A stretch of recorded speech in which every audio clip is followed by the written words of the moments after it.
we're not focused on revenge. We're focused on justice. This is such an affront to our traditions, the likes of which there's nothing ever in the history of the Republic where preemptive pardons are extraordinarily rare. There are two major instances of preemptive pardons in America, the first of which would be Gerald Ford preemptively pardoning Richard Nixon. The second of which would be the preemptive pardons of Jimmy Carter with draft dodgers. Those are the two largest instances of preemptive pardons that we've seen in American history. This is a whole different category. We'll handle the Fauci, the Milley, the J6 committee, and the staff tomorrow. But is this the end of criminal exposure and liability for the Biden crime family? At the federal level, probably. I say probably because they could still call Hunter and Jimmy in, and they'll likely lie under oath.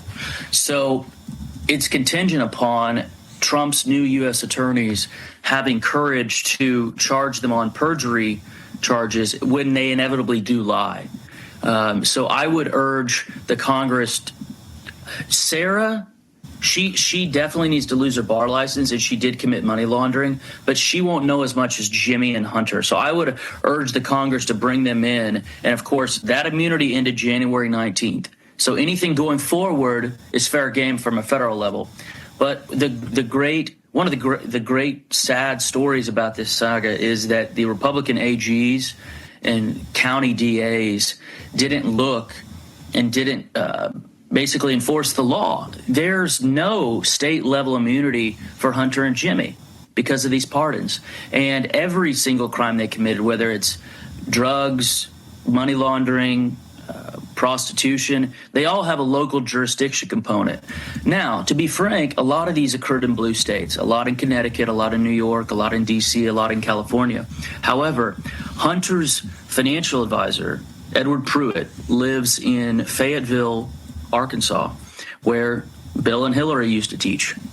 That jurisdiction, by virtue of Hunter's financial advisor being there, every single one of these wire transfers that Hunter Biden facilitated using Wells Fargo, it has jurisdiction in Arkansas.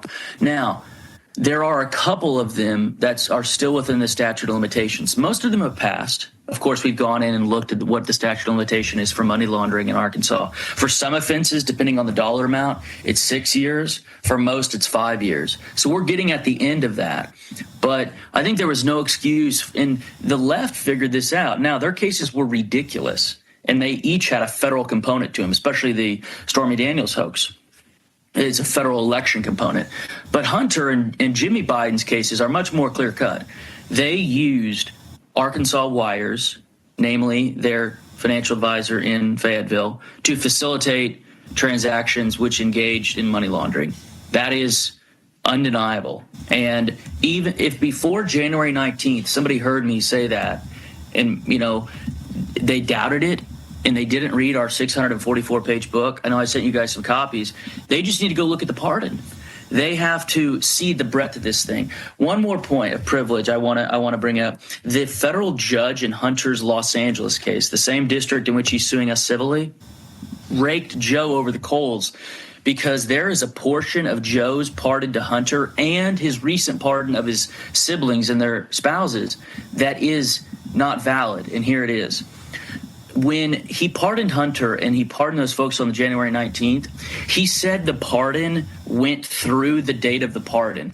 That is, for a couple of hours, that is unenforceable. What I mean by that is Joe didn't sign these things at 11:59. In the case of Hunter, we know that for a fact, and we know he signed it around 5:30 because they announced it at 6.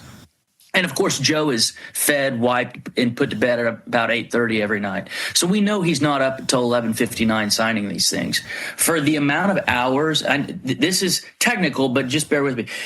For the amount of hours that still were in those 2 days, and after he signed it, you cannot pardon prospective conduct. So the judge in Hunter's federal case said, it's not going to affect this case, but just for the record, those 6 hours that occurred from 6 p.m. to midnight on December 1st, 2024, that's not covered by the pardon. And yet Joe said it was. So, and he made this mistake again with his siblings. You thought the staff secretary, the Biden equivalent of Will Scharf, the staff secretary, would have made it through the day before. Joe's pardon should have said through January 18th, because those hours.